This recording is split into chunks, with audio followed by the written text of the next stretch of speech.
March 14, 2012, my son Thomas lost his battle with the disease of addiction. I now belong to a club that no parent should ever belong to.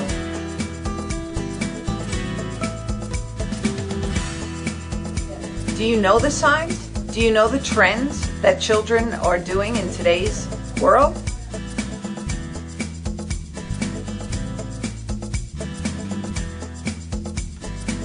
Do you know the signs and symptoms? Do you know the signs and symptoms of drug abuse? I want to empower and educate Long Islanders by bringing a force of professionals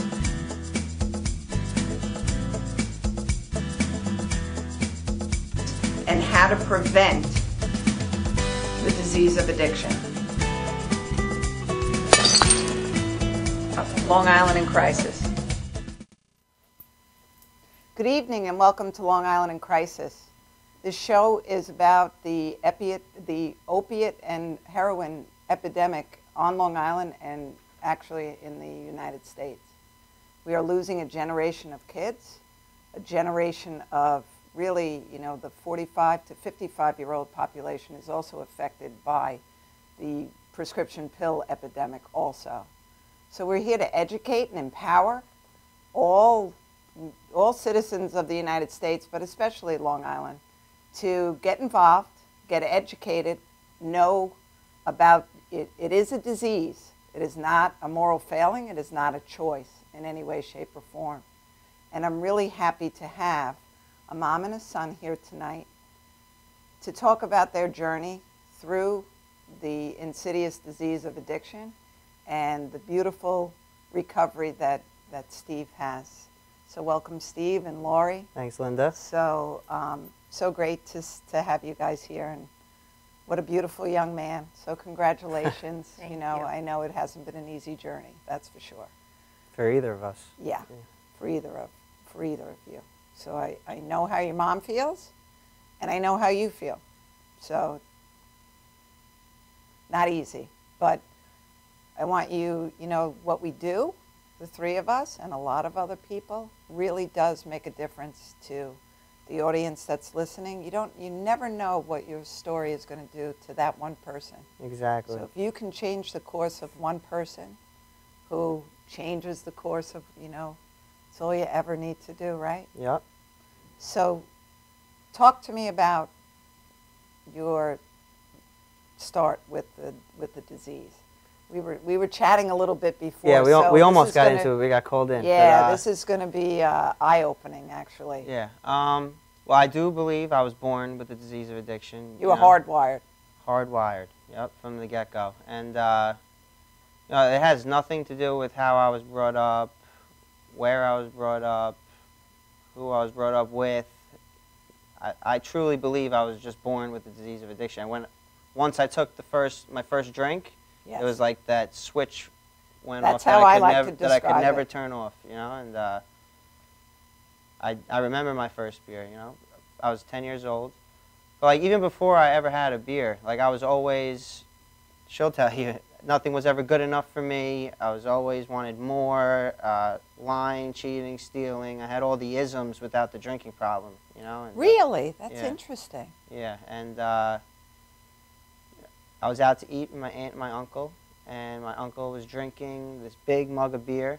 Maybe it wasn't big. I was just little. I don't know. But Yeah, well, I remember it from being your this, perception. Yeah, I remember it being this big mug of beer, and I was watching him drink it, and then he saw that I was watching him drink it, and he asked me, "Do you want a sip?" And I was 10 years old. I had no idea what the effect of that sip was going to be on my life, I wasn't thinking. Well, I was 10 years old. Why would I? You were 10 years old. Why would I, It wasn't your job to think at that point. So I said yes, and he gave it to me, and something told me chug it, something told me drink it as fast as you could, and I drank it as fast as I could, and I remember my aunt was telling me to slow down, so my first beer I was already being told to slow down with my drinking, and I didn't get drunk, but I did get that sense of ease and comfort that came over my body. It was a direct relation to drinking, and I knew that, It was like, the way I like to describe it is that I felt like I was drowning my whole life, and I finally came up for a breath of fresh air, I was finally just like, like... Made you feel normal. Everything's okay, I didn't have those thoughts going through my head like,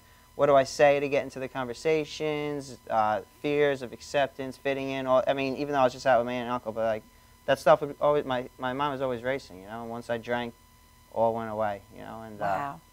I don't. Maybe every little kid is restless, irritable, and discontent. I don't know. I know I was, and when I drank. No, you know, it's interesting because Sarah, who was here with her mom one evening, she said the same thing. She knew at 9 years old Yeah. that she was going to have a problem. Mm-hmm. And she had a sip of wine, and she knew right then and there. And she had the same kind of feelings. You see, the thing is, I didn't know that the way it was reacting to me was different than the way it reacts to the average temperate drinker. You know, I didn't know that, but I just thought that's what happens when you drink. You know, and Well, you were 10. yeah, So exactly. what would you know? What would you base that on? You had no Exactly. basis, So I except went. it was a good feeling. Yeah. So, listen, I drank because I thoroughly enjoy the effect that alcohol gave me. That's why I didn't drink to forget. I didn't drink to, you know, because of any emotions. I drank because I liked the effect of alcohol, you know. So I thought every little kid was restless, irritable, discontent. Maybe they are, maybe they're not. I don't know. But I knew when I was, and when I drank, I wasn't. So I went to my friend's house the following weekend.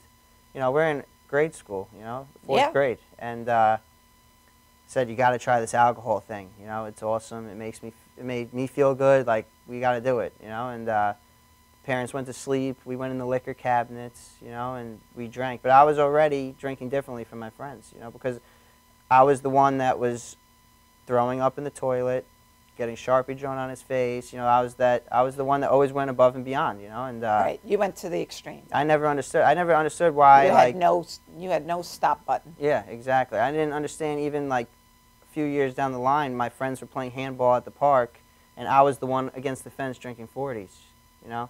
I didn't know why that was me and not them, or I didn't even see a problem in it, you know. And but that's exactly where alcohol started to take me. So from very early on, from my early start of drinking, I was always trying to get. I've never drank successfully, ever. Okay. You know, so I was always trying to get between that too messed up and just a little buzz, like that sweet spot. And I always had zero control and went above and beyond and blacked out almost every time I drank. Wow. Yeah. So now I'm going to ask your mom, did you notice this when he was 10? No. Well, that's also no, leading up that until. that was more like middle Okay. school. So at 10, that was just that one drink just then? You really weren't doing It wasn't affecting my life in Okay. any exterior way at that point in my life. You know, we were just here and there. We'd just do once it. in Yeah. a while. You were laying your groundwork. We'd have sleepovers, you know. Yeah. Okay. Okay. Yeah. And Did any of your friends also have then a problem with the disease? yeah. I have a group of friends, maybe 7 of us, and 3 of us do have the disease of addiction. All 3 of us are sober today, actually, too. That's all. That's a great outcome. That's a miracle. But yeah. that's a miracle. That's a miracle. But you know, when we talk about prevention, or when we talk about that message for protective factors, the longer you can keep from having your first drink, is you're usually much less apt to be faced then with the disease of addiction. That's why when they say 21, your brain is not really, you're in Fully school, developed, yeah. right, till 25. Exactly. So the longer that we can postpone that, because on a young 10-year-old brain, 12-year-old brain, Yeah. we're going to have serious consequences. It is going to do damage to, you know, the growth of your brain. Yeah. Right? And also, they say you stop maturing Yes. at a certain pace when you start drinking and drugging. Yes. You know. You remain that emotional age. Yeah.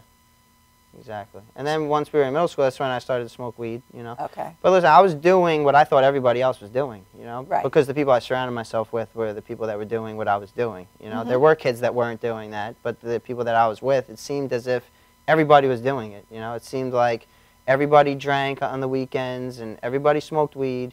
But like, for me, it was like I couldn't wait till Friday. Friday was the day for me. You know.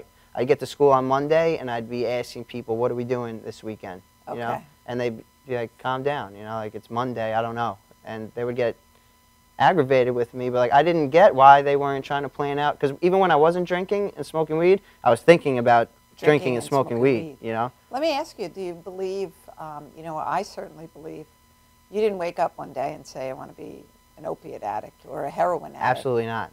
So, I was actually just talking the other guy before, telling him that exact thing, you know? Yeah. So do you believe that alcohol and marijuana are the gateway drug? I don't necessarily think that just because you drink and smoke weed that it's going to lead to that. I don't know. I just know my journey. I only know my experience, you know, but...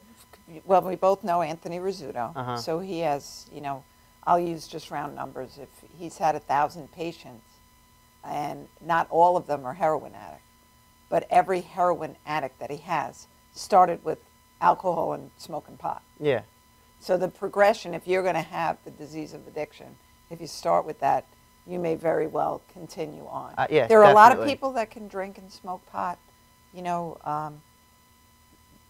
your mom and I could go and you know, have a glass of wine and you know, have dinner. And if one of us has the disease, right, I'm going to stop, buy another bottle of wine, maybe 2 bottles of wine, and I'm going to go home and continue that party. Yeah, which I've Whereas seen... you may be able to stop. You know, Right. that's just the way it works, right? Yeah, absolutely. See, that's how my brain worked too, because I'd see people, I'm not saying, I'm You using my couldn't mom as stop. an example, I'd see like normal people drink alcohol with impunity and like it's not affected them, so I just wanted to be like everybody else, you know? Right, right. I wanted to fit in, you know? Fear of acceptance, that was huge for me. Fear of not Absolutely. fitting in, even though I had a large variety of friends, you know? It's like, I always felt like I had to stand out, I had to prove myself, I had to... Also, You had to shine. Also had Napoleon complex too, you know, and it was always like I had to go above and beyond. Negative attention, always. Well, Always look for you know, attention Yeah. is attention. Yeah. Whether it's good, bad, or indifferent, Mhm. you know, you're going to look to get that. When did you first start to notice that there was a problem? In middle school, Okay. he was, How old is he now? 13? right, Yeah.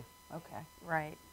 His first year of middle school, he seemed to be, you know, he seemed to be okay. He was like a wrestling champ, and he was doing really well, and then he lost interest in it.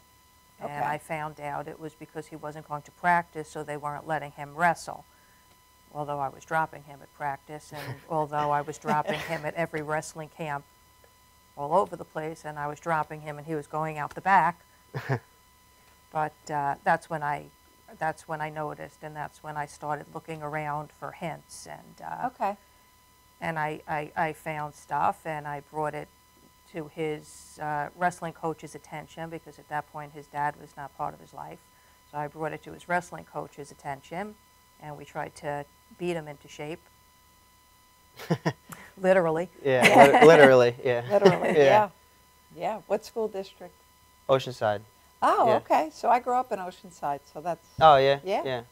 Yeah. So we tried to, you know, to put pressure on him that way. But again, the whole thing about him was he wouldn't, like if I said, you can't go out, you have to stay home, you can't do this, you can't do that. He was so afraid that life was going to go on without him and everyone was going to forget to include him next time. It was a FOMO. huge, Fear of Yeah. missing out, yeah. it was a huge fear of his, you know, it was huge. And that was a big problem trying to balance, because he was very angry that, you know, well, if I don't go out tonight, tomorrow no one's going to call me type, Yeah. you know, type thing he had going on. So what was your first, you see that he's drinking. What were his consequences, or what was your first thing that you did for him? Was it a birthday party? My 13th birthday. I got, let's just say I was very close to alcohol poisoning. Wow. Yeah, it was my 13th birthday, and I remember I had a party at my house, my friends, but only me and one other person were drinking. I was going into my grandma's liquor cabinet, and I was just drinking vodka out the bottle, and then we went back to the party, and I couldn't stop going back and forth, and I lost all control, and the next thing I knew, I woke up in the morning, and I had bits and pieces of the night. I remember waking up my friends, they were sleeping on my floor, said I had the craziest dream that my mom caught me drinking last night, and they were like, she did. You're in trouble, yeah. Wow. Yeah. Okay. Yeah. So you weren't even cognizant enough to I had no recognize. idea what happened that night. Okay. Were you nervous? Did you want to take him to the hospital? No. Okay, so he was okay. No, I think I kicked him up the stairs Yeah. into his room and said, you know, if you throw up in your sleep and you gag on it, you're going to die from it, and that's the way you're going to be. Okay. And his friend said, you can't do that. And I said, yes, no, I can. And you watched him get like this, and now you're going to watch him see how it ends. And Definitely instilled fear in all of us. Oh, I can But- imagine. more in his friends than Yeah. him, obviously. Yeah, well, he didn't have any. Yeah, fear could not keep me sober, you know. Okay. Wow. And, you know, that was just my drinking episodes and smoking pot. But, like, when I got into high school, I broke my hand. Also had an anger issue, a little anger issue. Problem. Because my dad was in and out of my life. Yes. My dad also battles with addiction. He has 9 years sober now. But, Okay. yeah, Well, that's But he if is you back in my life time it, now. if you time it back, it's all started. He was going through it as Stephen was starting. When his I was journey. 10 and had my first drink was the year that my dad was out of the picture. Okay. So subconsciously It all something was tied- going it all on. tied You know? in. Oh, And- absolutely. Yeah. It's a traumatic event. Yeah. And he saw things that he shouldn't have seen at his Absolutely. age, obviously, Yeah. when You you, know, have for my addiction in son, the house. We had all 3 grandparents died within 3 years, and his dad and I got divorced. So that's, you know, coming from the age of 12 to Yeah. just 15 is a lot of traumatic event. All the people that were Yeah. important were pulled out. Yeah. So, Yeah. Which, you know, and I did take a lot of the blame with Stephen because, because you were the That parent left- that was there. yeah, no, because that left Stephen, like, feeling responsible for me. Yes. Okay, because Yes. Stephen and I were very close. He's the You- middle child. You thought you were going to be. I took on like, just The man of the house. I did. I wasn't given that role, but I No. took on the role of like, now I'm the man of the house. You know, I have to provide. You know, all these He things felt going on in very my head. responsible. Yeah. Thomas So. was my middle son too, so it's interesting. He stepped up and did the same Yeah. thing. Right. So We're gonna that's a hold- lot of pressure that a child's in. And Oh, you don't but even realize it, you and they don't- don't realize it. But No. when you look back in retrospect, you say, You know, he had that the added best pressure. thing that we can say to parents, though, is you did the best you could at the moment in time that you were. You can always look back Mhm. and say, gee, I could do better. Mhm. But you're that Absolutely. much smarter.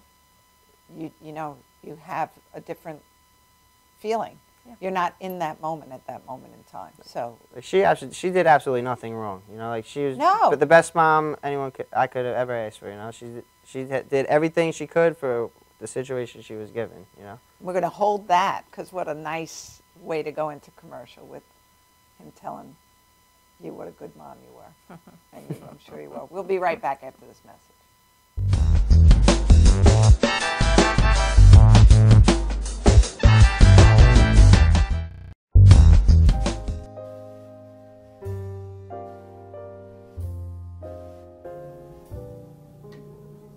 My name is Dr. Robert Brevard. I'm here for Multi-Medicine in Westbury, New York. We're located at 1065 Old Country Road, Suite 214. Been here for about 15 years. The practice has medical doctors, physical therapists, chiropractors, acupuncturists. We also do pain management, and we have orthopedists on staff. Here at Advanced Multi-Medicine Rehabilitation, we've got physical therapists on staff who treat an array of conditions, from neck pain to back pain, shoulder pain. We treat carpal tunnel. We treat a lot of car accident patients, slip and falls. We treat patients with knee injuries, with ankle injuries. We have state-of-the-art equipment. We've been here for over 15 years. Vast array of diagnostic testing, from x-rays to EMGs. What is an EMG? It's a diagnostic test that allows a doctor to determine where the pinched nerve is.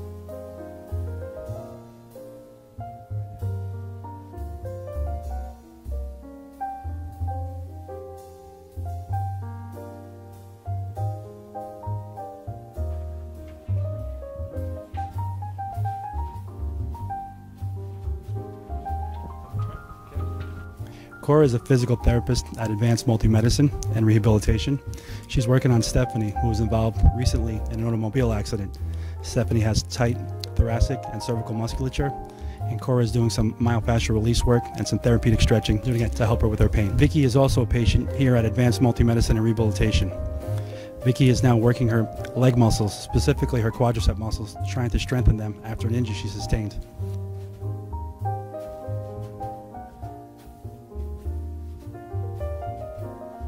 find yourself in need of any type of physical therapy, please don't hesitate to call Advanced Multi-Medicine and Rehabilitation, located in Westbury, New York, in Suite 214. Phone number is 516-334-7000, or find us on our website at advancedmultimedicine.com.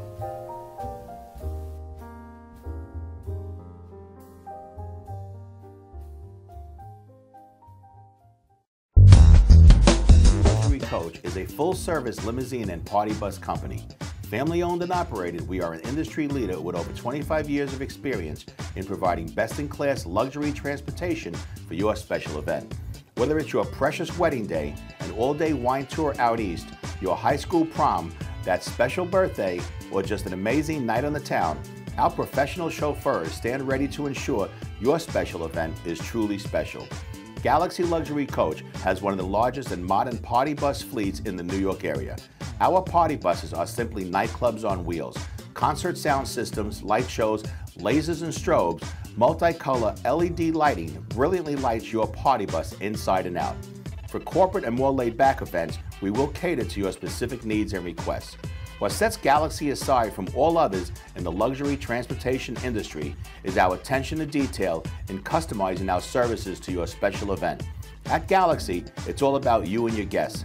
Galaxy customers return time and time again because they know they can trust Galaxy to help deliver those lifetime memorable moments. Step aboard and let your Galaxy experience begin. Galaxy.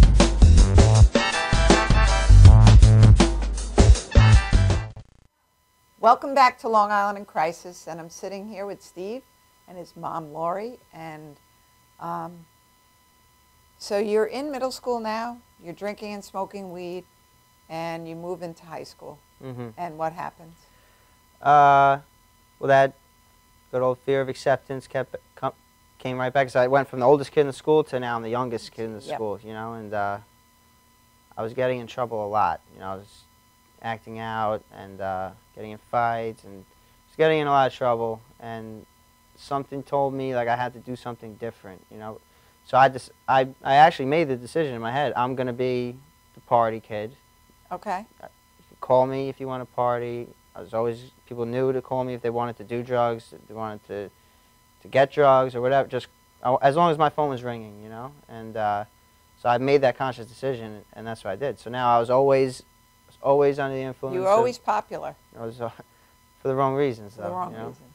But like my mom would drop me off to school, and I would leave and go smoke weed, but like not because I didn't want to be in school. I would go smoke weed because I wanted to be in school, and I couldn't be in a social setting unless I was under the influence of something. So she dropped me off. I'd watch her car drive away, and I'd run out to go smoke weed because I wanted to go back to school, but I was so fearful that I had to be under the influence of something in order to be in a social setting. And how sad is that at such a young age to have that kind of fear? I was so You know? uncomfortable in my own skin. That's just, you know, when you think of childhood for any of our children, right? You just want them to be happy, well-adjusted, just enjoy yourself. Right. Just be. Be a kid, a happy Just be a kid, you know, but the world is a different place. Mm. So you're in ninth grade. Yeah, and I broke my hand. Okay. Like I said, I had a pretty big anger problem. So a you very punched a short locker. fuse. No, I did this at home. I punched a wall. Okay. It was actually a solid wood dresser. Okay. Broke my metacarpal, and I got pins in my hand. I got a prescription for Vicodin, you know. Not knowing what it was, the doctor said, if your hand hurts, take 2 of these and your hand won't hurt. And my hand hurt, so I took 2. Then I took another one because I don't really like listening to directions. And then I was okay, and then I smoked weed after school. And I remember I got hit with like the most high I'd ever been in my life, you know, and I had like this, I have arrived moment. Like this is like the high I've been, this is exactly the way I've always wanted to feel, you know, and I want to feel like this from now on, you know, so I made it my business to feel like that from now on, you know, and that was when you used to be able to doctor shop, and I would manipulate all these different doctors and say my hand still hurt. And how is he getting to the doctors, though? Are you... Not me. Not her. Okay. Not her, no. This was all stuff I was doing behind closed doors, yeah. Okay. And how did you pay for the prescriptions? At insurance. The So- insurance covered it. No, I was never getting he must have been taking the mail. I was never getting like EOBs. Aha! So there's another little little piece of the puzzle. I that always comes tried together. to cover You my covered own your butt, tracks you know? Yeah. well. Yeah. And so now I'm taking them on a daily basis, and I'm selling them, so I'd get them for cheaper, and I was buying them off the street, and, you know, by the time I graduated high school, I was physically dependent on them. And but I had no idea because I never tried to stop at that point in my life.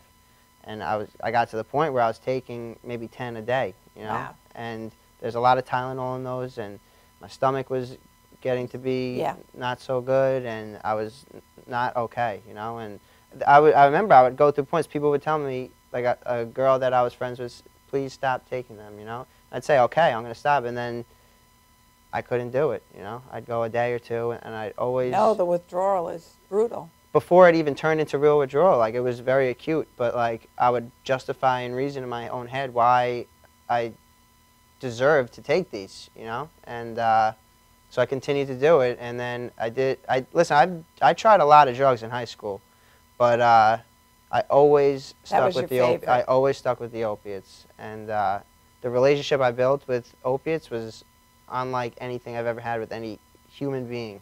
It was everything that came before everything, you know. And well, I always like to, you know, my son was kidnapped. Yeah. By it hijacks your brain. It hijacks your brain, your body. You are the host left to do whatever that drug demands you to do. Lie, cheat, steal. When it says go, I go. You go. You know, and your mom's feeling didn't matter. Nobody's feeling. Didn't matter. Anybody. Not even yours. Not even mine. No. So, what are you noticing at this point? He's less involved. You know, I always tried to, he worked at a young age, right? He started working at like 13, 14. So he was not home Saturday day. Too, right? Yeah, so Saturday day and Sunday day he worked. So I used to try to make time around his work schedule where the whole family could be home, and we would sit, and I was big on game night.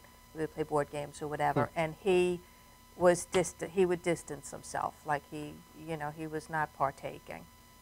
Did you feel like it was just part of adolescence, or did you have an innate sense that there was something? No, I didn't have a sense. Okay. I didn't catch on, so way later in the story till I caught on. Yeah. Well, you're a single mom. Yeah. You have 2 other children at home. Did they notice anything? No, listen, this was very, like, this was all internal at this point, you know. I was fighting this addiction on the inside, putting on this smile to everybody thought everything was good. Okay. And that's what I want. I want everyone to think I was good, everything was good. Like, meanwhile, I was literally killing myself. Yeah. And so all this stuff I'm battling my addiction is all internally. I'm not voicing it with a single person. I'm staying put together. I'm staying dressing nice. Graduated high school, I got into a decent college, you know, and that's all that, if all that stuff was okay on the outside, and everybody thought everything was okay, that's all I cared about at that point. Okay. Okay. Yeah, and then I graduated high school, you know, and...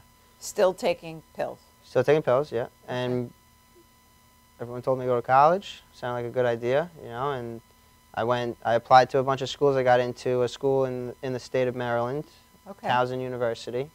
And very good school. It may have been, I don't know.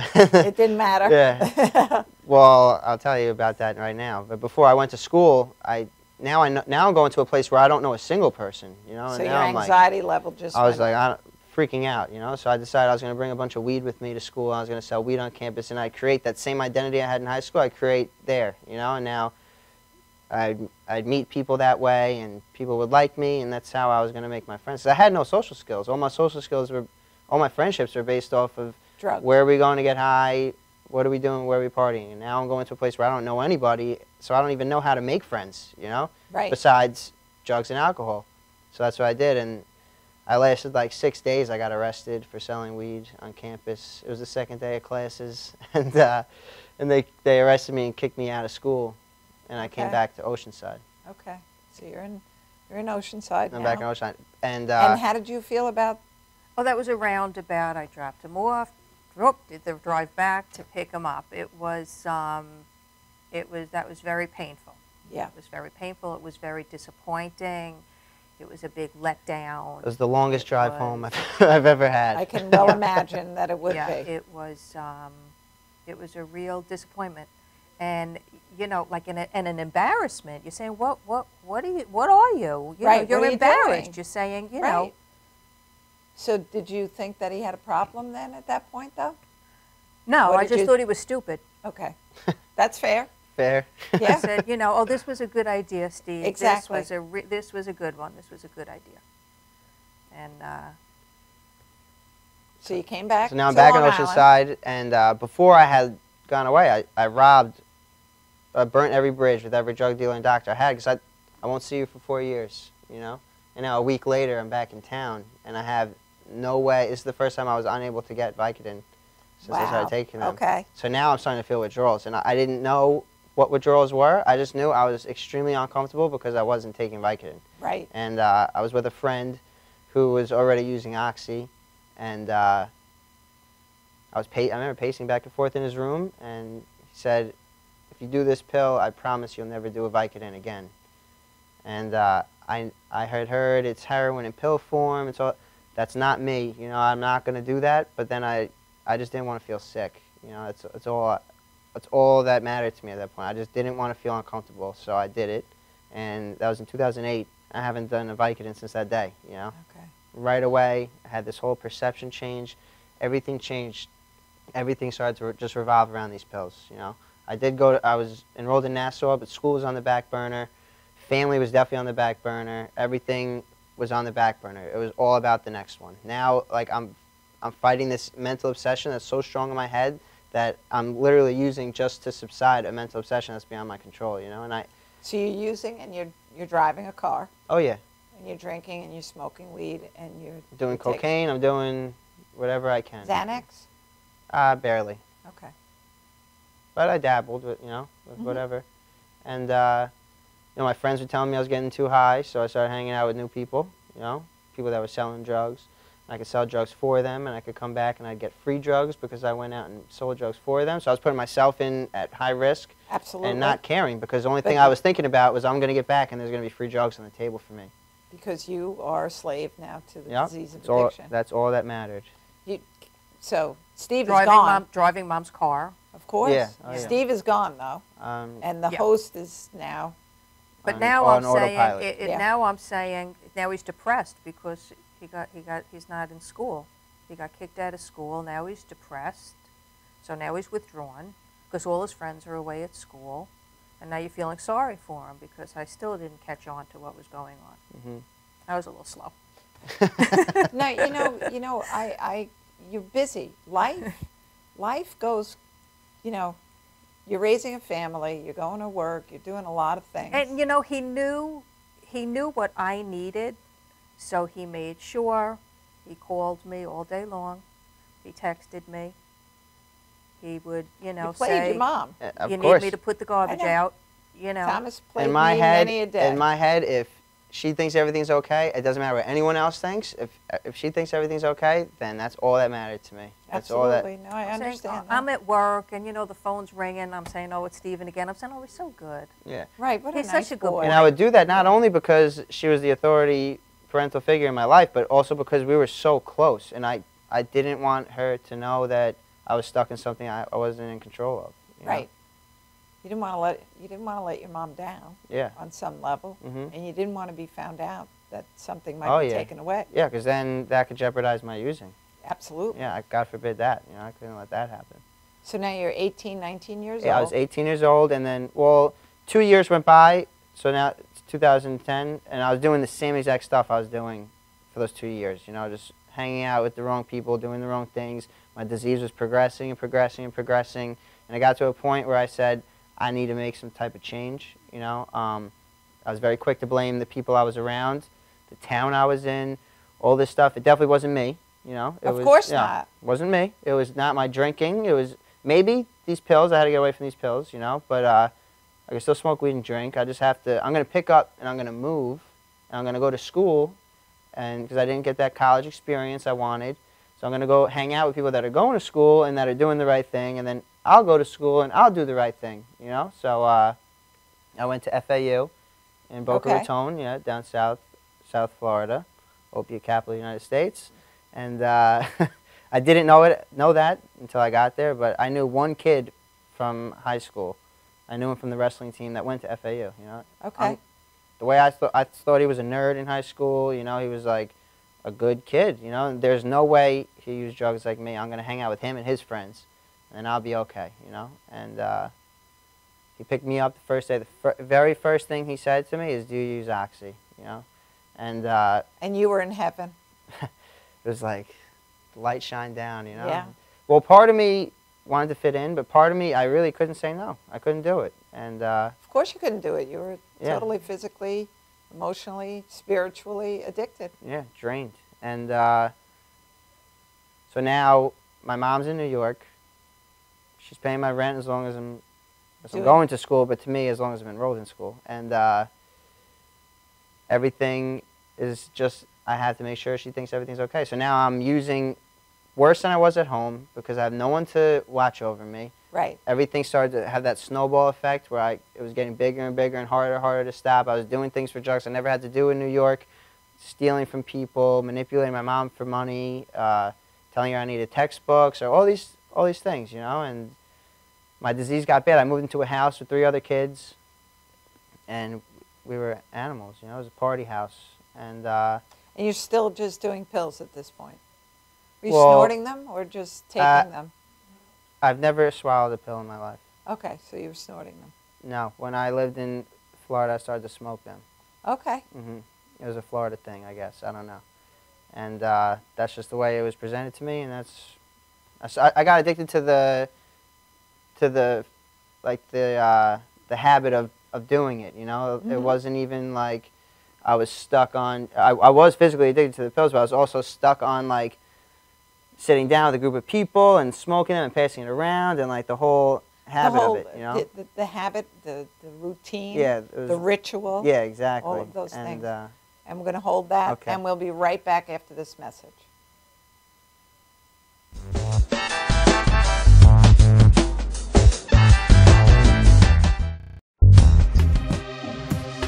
What are you looking for?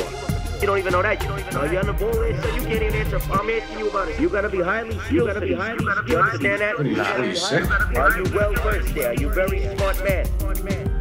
Hit me with some funny shit. My shit's twisted. Tell me something. Tell me something. What do you have right there? That's awesome. Well, that's a big. That's nice. You know damn well. You know damn well. That's awesome. That's awesome. That's awesome.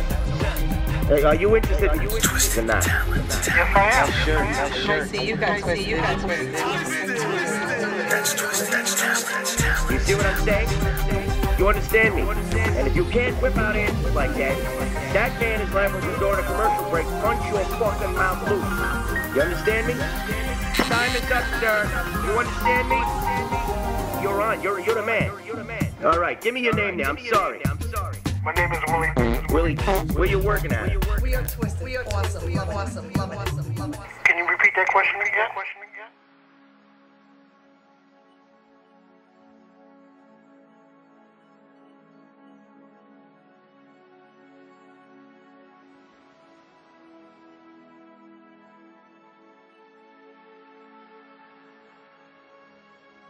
Hi, I'm Tatiana, and I'm a person in long-term recovery from heroin addiction. It was really, really hard, waking up in the morning, not knowing what to do, needing my next bag. I was so lost, but I'm here today to tell you that there is a solution. When I was in my active addiction, I didn't realize that there was another way of life. I thought that that was the only way, because it felt so good to get high, but it was all an illusion, and I didn't realize that. But today, being 4 years clean and sober, my life is absolutely amazing. I'm able to travel, I don't need a drink, I don't need a drug. I'm just happy being with myself. I couldn't understand for many years why was I doing this? It's because I was an addict, but I didn't know it. Today, many kids are becoming addicted to drugs and alcohol, but they don't know exactly what they're getting into until they're out of it. And it's our job, it's my job, to stand for these kids, stand for their recovery, and fight for their addiction. So I'm the president of Onward Forever, and I provide recovery services and support. And we're here to help. We're here to just listen. Anything that we can do to help. If you need me, this is how you get a hold of me. Please call 347-244-1550. 347-244-1550. I developed this company to help you, our families, and our community to fight this crisis on Long Island and in our nation. Thank you.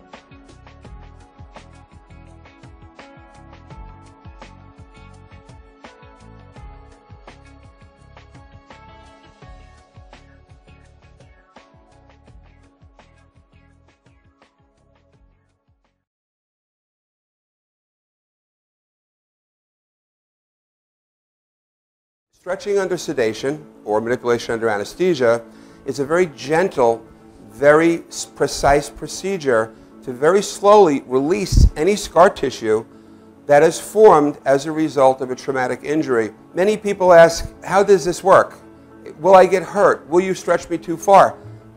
We only stretch the body part to its normal range of motion. After completing the post-MUA rehabilitation program, it's very common that our patients say to us, hey, I can play ball with my kid again. Hey, I can bowl again. Hey, I can enjoy hiking again. This is what makes it rewarding to us as practitioners.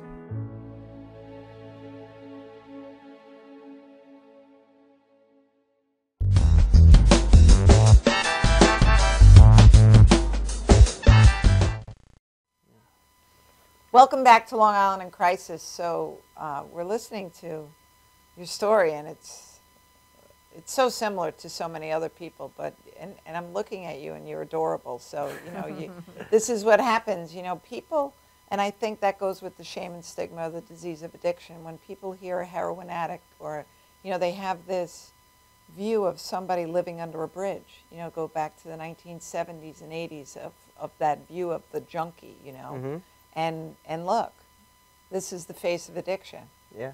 And people need to wake up and realize that the face of addiction has changed dramatically. Well, that's also why I couldn't identify myself as an alcoholic, or, I mean, I was more apt to identify myself as an addict, but I couldn't do it as an alcoholic, because to me, an alcoholic was the homeless guy on the side of the road begging for money, you know? Or an old, I'm a college or kid. an old person. Yeah, or an old person in general. That, and that would have been somebody probably in their 40s. Right. Yeah, exactly. So we'll laugh about that, and you won't. Because seriously, the only thing that qualifies me as an alcoholic is the effect that alcohol has on my body. Exactly. That's it, you know? So you're in Florida. You're still on oxys. Yeah, so now I moved into this house, these three other Okay. kids, crazy house, doing whatever we want, and I got arrested. It was, listen, I've been... Again.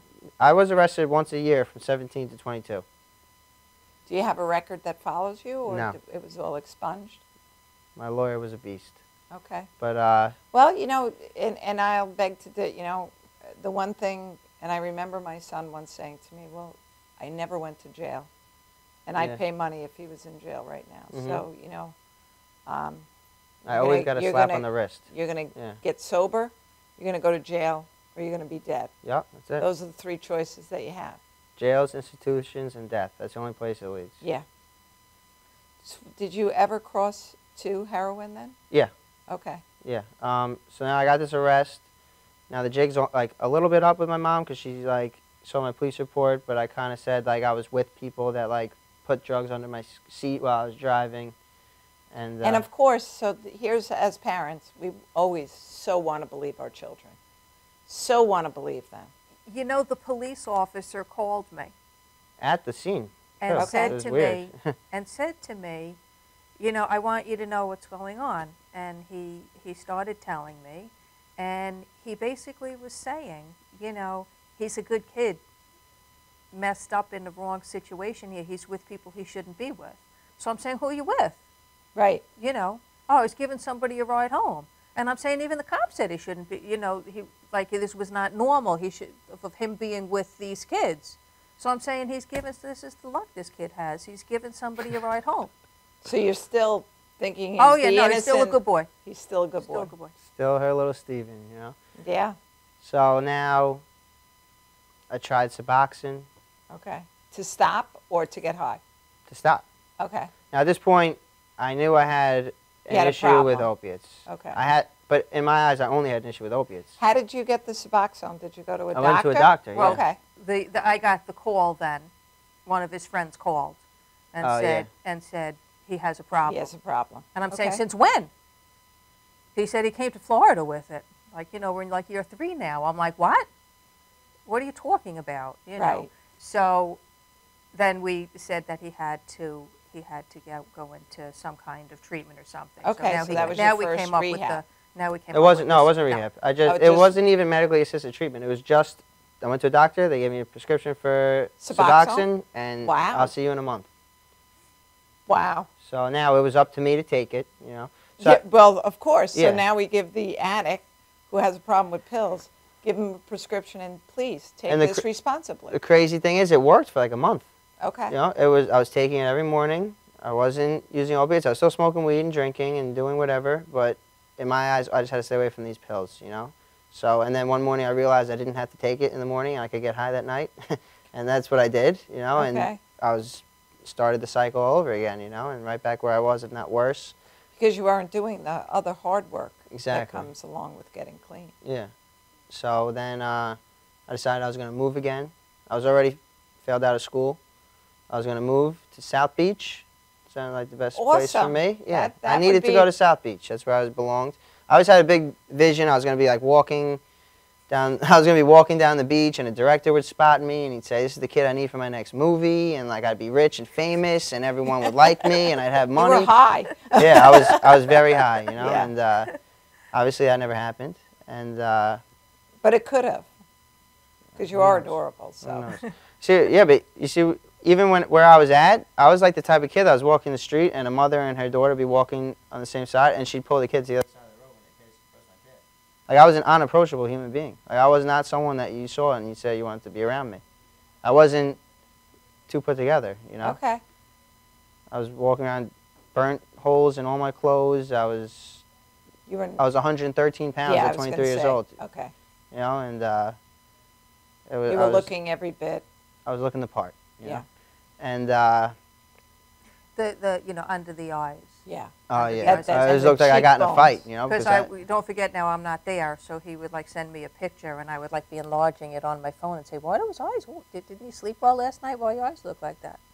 And there was like a picture of me, like, and I was like in the background, and Yeah. she texted me. It was like on Facebook, and she's like, "Why do your eyes look like that in that picture?" I'm like, "How did she like see that?"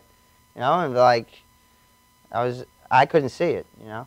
Okay. And Let me ask you, your brother and your other children, do they suffer with the disease at all? Yeah, his younger brother. My Okay. daughter not, but his younger brother. He's 22. Is he in recovery now also? he is sober, yeah. Okay. Did you pick up on it? Oh yeah. Yeah. Oh yeah. Okay. Did you call him out on it? I did. It was very difficult for me. You know, he always looked up to Stephen because Stephen was older than him. Of course. So he always mimicked Stephen, even to this day. And so if this is what Stephen was doing, this is what he was going to do. Yeah. Okay. Which was awesome, you know. And like, Well, the big brother, you know, it is awesome and it's not awesome, you know. yeah, you know, it's a role I was given, you know, and choose it, but like I wouldn't have it any other way, you know, Of at course. this point in my life at least. But so I go down to South Beach. Before I went, I decided I was going to steal a bunch of money from my dad through Western Union before I went because I needed one last fix, you know, and I knew he was going to call me and tell me he stole the money, but I had disregard Didn't for care. anybody, you know, so I did it. You did He what you called had to me. do. He said, "You stole X amount of dollars from me." I said, "I know," and I hung up the phone. And then my mom called. He called me, and I said, he did not. He would never do that. Yeah. He would never steal. So she calls me, and she said, "You can't." She already had given me the money to sign the lease for Miami, and she said, "You cannot sign the lease. You have to come home." I said, "Okay." And I hung up the phone, and I went to Miami. And I signed the lease. And I remember thinking, "What, are they going to come find me?" You know. And lo and behold, next thing I know, she shows up at my door, and she flew down to Florida, and she came and found me. And I just remember, like, this was the first time I understood that, like, my actions were actually affecting other people because, like, she took one look at me and, like, she started crying, you know, because Yeah. she would always say, "Why are you doing this to me? Me?"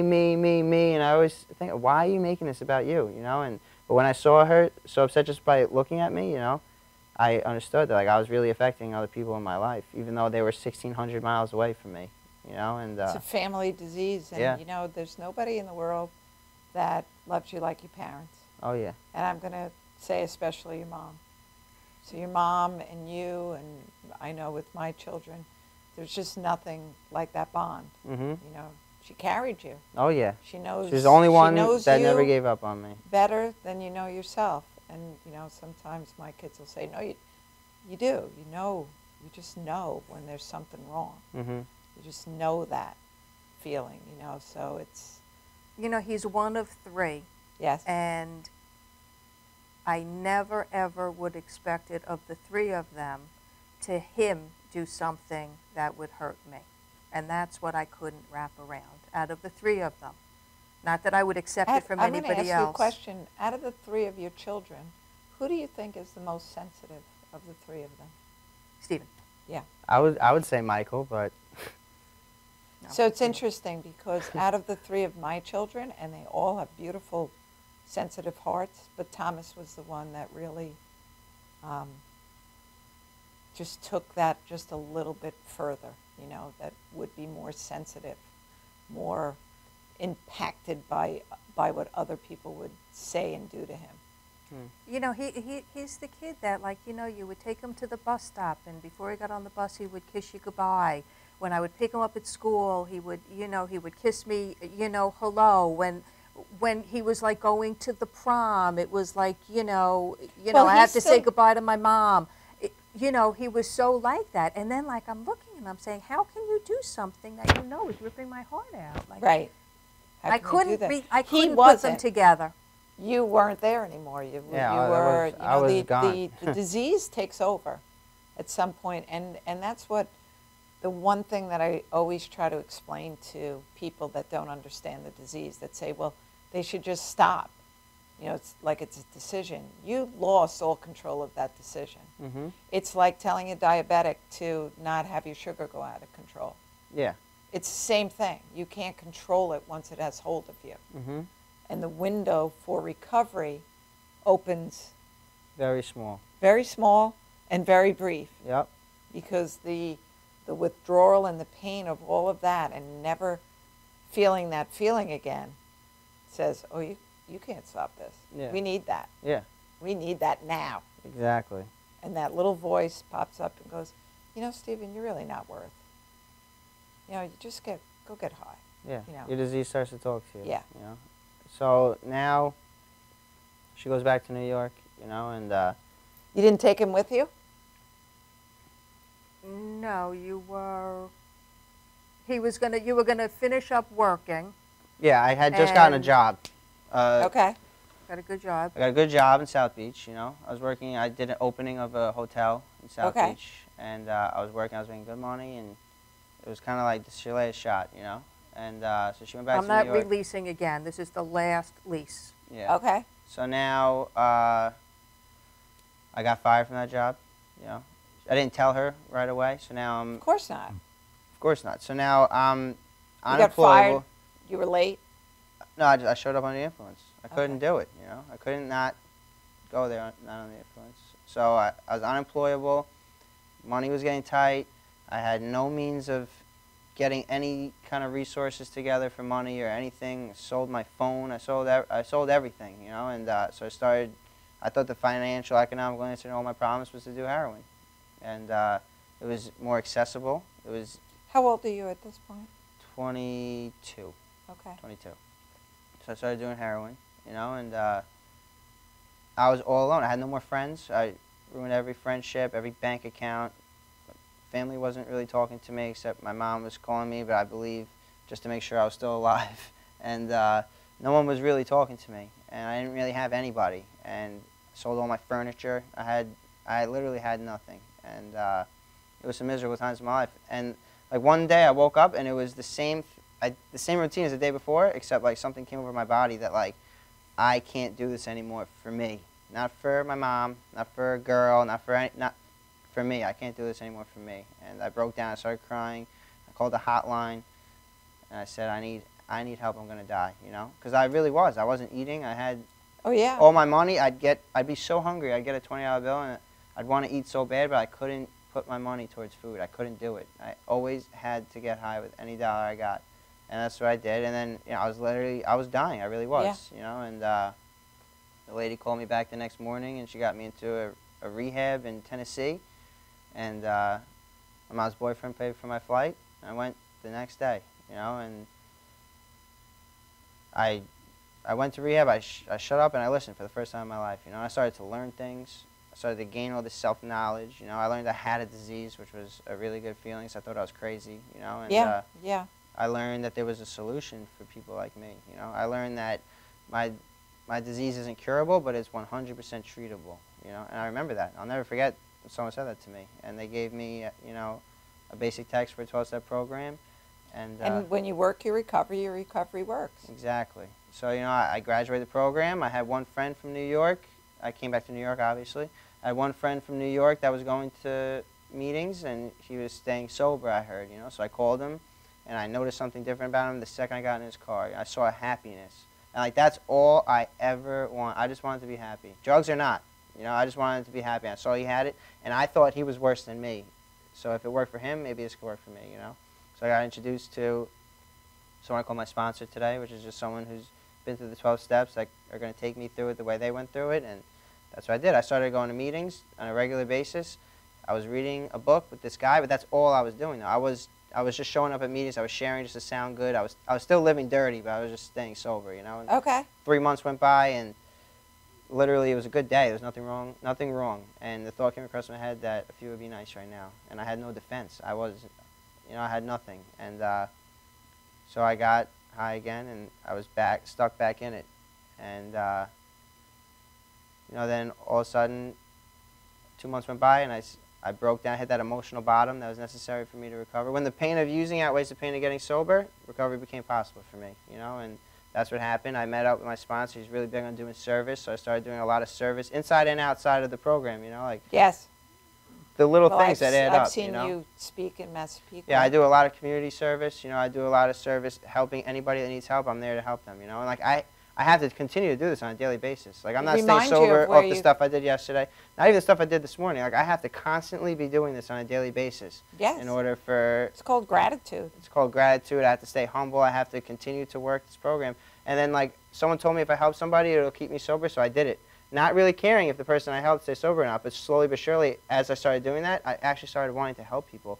And my life started to change dramatically. I've gotten so many things back. When you take yourself out of anything, yeah, and you do it out of the goodness of your heart and for someone else, that's when change does happen. Exactly, you know. We only have a few minutes left, and I want you to share what you're doing today with your website.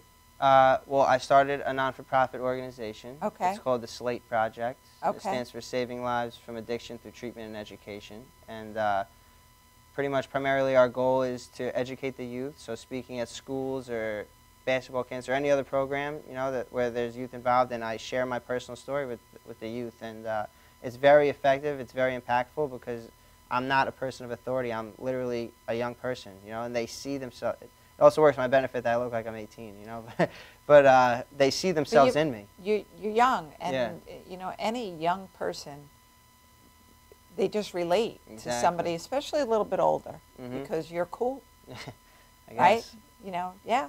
Yeah, and like I don't tell them what to do or how to do. I just tell them what happened to me. That's it. That's all you can ever say. And like that's just at the forefront, you know, because we're also doing community outreach where we have events and galas and fundraisers and all this stuff to raise money for our goal, which is really... I want you to give your website before we're off the air, and the two of you have to come back. I would love to anytime. You know? Okay, excellent. The website is theslateproject.org. Okay. And you can log on there, get any information you need on it. My contact info is on there, everything. Excellent. It's just a blessing, you know? It is a blessing. It really is. It is a blessing, absolutely. And Lori, please come back because I want to talk to you about how you and the rest of the family got well through this whole ordeal. And I want to thank everyone for joining us this evening. Recovery is so possible, even in the depths of where you've been, right? Exactly. You think it's not, but there's always hope, and we always have everybody. We have to hold on to hope always. Exactly. I look forward to seeing you next week. Have a great and blessed week this week. And any information that you want, we have the Slate Project. You can reach out to me on Thomas's Hope Facebook page, send any messages, and together we can all make a change. Good night. Have a great week.